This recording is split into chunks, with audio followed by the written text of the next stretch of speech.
નમસ્કાર, જય શ્રી રામ મિત્રો, મારી યુટ્યુબ ચેનલમાં તમારું સ્વાગત છે।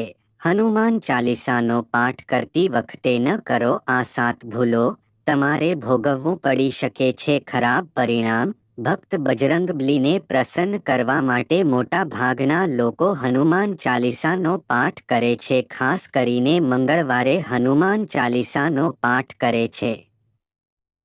ખાસ કરીને મંગળવારે હનુમાન ચાલીસાનો પાઠ કરવાથી ઇચ્છિત ફળ મળે છે।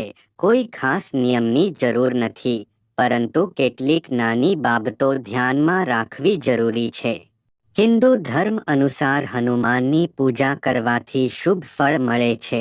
એવું માનવામાં આવે છે કે તેની પૂજા કરવાથી લોકોની બધી મનોકામનાઓ પૂર્ણ થાય છે અને શુભ ફળ પ્રાપ્ત થાય છે। આ કારણથી તેમના ભક્તો તેમને પ્રસન્ન કરવા માટે અનેક વિશેષ ઉપાયો અજમાવતા હોય છે। એવું માનવામાં આવે છે કે જે કોઈ ભગવાન હનુમાનની પૂજા કરે છે તેને સમૃદ્ધિ, સંપત્તિ અને સકારાત્મક ઉર્જા પ્રાપ્ત થાય છે। એવું માનવામાં આવે છે કે ચાલીસાનો નિયમિત પાઠ કરવાથી ભગવાન પ્રસન્ન થાય છે અને બધી પરેશાનીઓમાંથી મુક્તિ મળે છે। હનુમાન ચાલીસામાં લગભગ 40 ચતુર્થાંશ છે। એવી માન્યતા છે કે જો કોઈ વ્યક્તિ હનુમાન ચાલીસાનો પાઠ કરતી વખતે તમામ નિયમોનું પાલન ન કરે તો તેને પૂજાનું પૂર્ણ ફળ મળતું નથી। તો ચાલો જાણીએ, હનુમાન ચાલીસાનો પાઠ કરતી વખતે કઈ ભૂલો ન કરવી જોઈએ। પણ તે પહેલા જો તમે ઈચ્છો છો કે બજરંગબલીના આશીર્વાદ તમારી સાથે રહે તો કૃપા કરીને આ વિડીયોને લાઈક કરો, ચેનલને સબસ્ક્રાઇબ કરો અને કોમેન્ટ બોક્સમાં જય બજરંગબલી લખો। 1. કોઈ પણ મધ્યમ ચતુર્થાંશથી પાઠ શરૂ કરવો। જ્યોતિષ માન્યતાઓ અનુસાર જ્યારે કોઈ વ્યક્તિ હનુમાન ચાલીસાનો યોગ્ય રીતે જપ કરે છે તો તેને ઘણો ફાયદો થાય છે। તે જ સમયે તમારે કોઈ પણ મધ્યસ્થી યુગલમાંથી ચાલીસાનો પાઠ ક્યારેય ન કરવો જોઈએ। જો તમે હનુમાન ચાલીસા વાંચવા જઈ રહ્યા છો તો તમારે ક્રમશઃ આ બધું એક સાથે વાત છે આ પછી જ ત્યાંથી ઉઠવું જોઈએ। મધ્ય ચતુર્થાંશથી ક્યારેય પાઠ શરૂ ન કરો। જો તમે કોઈ પણ પાઠ કરી રહ્યા હોવ તો સાચા હૃદયથી કરવું જોઈએ, નહીં તો તમને ક્યારેય પાઠનું પરિણામ મળતું નથી। 2. વચ્ચે શરીર અને મનથી પાઠ કરવો। એવું માનવામાં આવે છે કે જો તમે ઘરમાં હનુમાન ચાલીસાનો પાઠ કરો છો તો હંમેશા શુદ્ધ શરીર અને મનથી તેનો પાઠ કરો। મંદિરમાં દીવો પ્રગટાવો અને હનુમાનજીનું ધ્યાન કરો। 3. તામસિક ભોજન અને શરાબનું સેવન। જો તમે હનુમાન ચાલીસાનો પાઠ કરો છો તો ખાતરી કરો કે તમે ભૂલથી પણ તામસિક ભોજન કે દારૂનું સેવન ન કરો। આમ કરવાથી તમે હનુમાનજીના ક્રોધના પાત્ર બની શકો છો। હનુમાનજી બાળ બ્રહ્મચારી છે અને હંમેશા માંસાહારી વસ્તુઓ અને દારૂના સેવનથી દૂર રહેવું જોઈએ। તો જ તમને પૂજાનું ફળ મળશે। 4. કોઈની સાથે બિનજરૂરી ઝઘડો કરવો।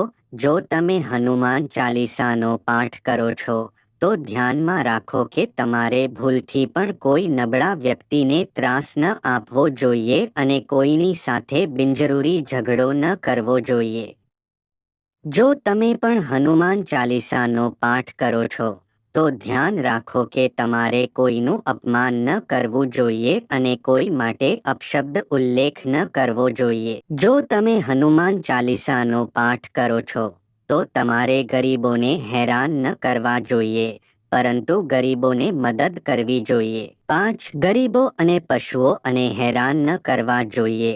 જો તમે તમારા ઘરની સમૃદ્ધિ માટે હનુમાન ચાલીસાનો પાઠ કરો છો તો ભૂલથી પણ કોઈ પશુ કે ગરીબને પરેશાન ન કરો।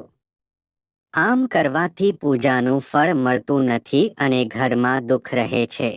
ઘરમાં નકારાત્મક ઉર્જાનો વાસ રહે છે અને ઘરમાંથી સુખ સમૃદ્ધિ હંમેશ માટે દૂર થઈ જાય છે। 6. કોઈ ગુનાહ ન કરો અને ખોટું ન બોલો।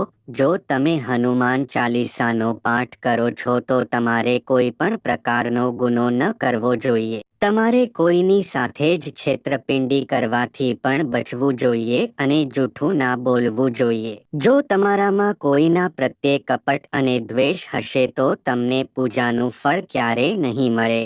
7. હનુમાન ચાલીસા વાંચવામાં ઉતાવળ ન કરો. જ્યારે તમે હનુમાન ચાલીસાનો પાઠ કરો છો ત્યારે તમારે ક્યારેય ઉતાવળ કરવી જોઈએ નહીં અને તેના કોઈ પણ શ્લોકનો ખોટો ઉચ્ચાર ન કરવો જોઈએ. તેનો પાઠ હંમેશા ધીરજ સાથે કરવો જોઈએ. 8. રામનું નામ લીધા વિના શરૂઆત ન કરો. દરેક વ્યક્તિ જાણે છે કે હનુમાનજી રામજીના પરમ ભક્ત છે. તેથી ભગવાન રામનું નામ લીધા વિના હનુમાન ચાલીસાનો પ્રારંભ ન કરો, અન્યથા તમે તેના ફળથી વંચિત રહી જશો. 9. તમારા શરીર અને મનને સ્વચ્છ રાખો. હનુમાનજી અને તેમના પ્રિય શ્રી રામનો ચિત્ર સ્થાપિત કરો. આ પછી તેમની સામે પાણી ભરેલો પાત્ર રાખો. ઘરમાં હનુમાન ચાલીસાનો પાઠ કરતી વખતે શરીર અને મન સ્વસ્થ હોવું જોઈએ. 10. મનમાં આયોગ્ય વિચારો ન લાવો. હનુમાન ચાલીસાનો પાઠ કરતી વખતે મનમાં કોઈ અયોગ્ય વિચારો ન આવવા જોઈએ. દરરોજ ચાલીસાના પાઠનો સમય સરખો રાખવાનો પ્રયાસ કરો. ખાસ સંજોગોમાં મુસાફરી દરમિયાન અને સૂતા પહેલા પણ પાઠ કરી શકાય છે. 11. મંગળવાર અને શનિવારે હનુમાનજીના દર્શન.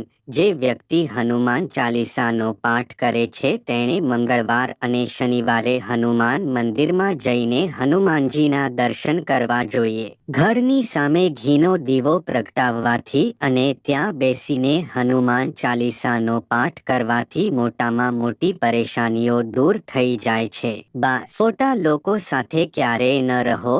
જો તમે હનુમાન ચાલીસા વાંચો છો છતાં પણ ખોટા લોકોની સંગતમાં બેસીને તેમના ખોટા કાર્યોમાં સાથ આપો છો તો તમારો પતન નિશ્ચિત છે.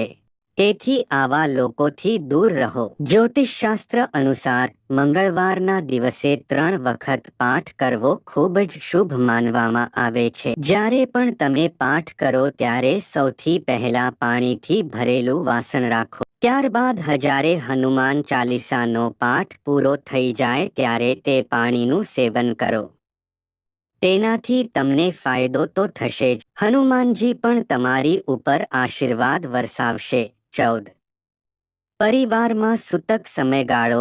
જ્યારે વ્યક્તિને મૃત્યુ થાય છે ત્યારે સૂતક સમયગાળો ત્યાં માન્ય રહે છે. હસો તો કાળ જ્યાં સુધી ચાલે ત્યાં સુધી આપણે હનુમાન સહિત અન્ય કોઈ દેવી દેવતાઓની પૂજા ન કરવી જોઈએ. આ સમયગાળા દરમિયાન મંદિરમાં પ્રવેશ પણ ન કરો. મિત્રો, જો તમને વિડિયો પસંદ આવ્યો હોય તો લાઈક કરો અને સબસ્ક્રાઇબ કરો અને અમારો આ વિડિયો સારો લાગે તો કોમેન્ટ બોક્સમાં જય શ્રી રામ અવશ્ય લખો.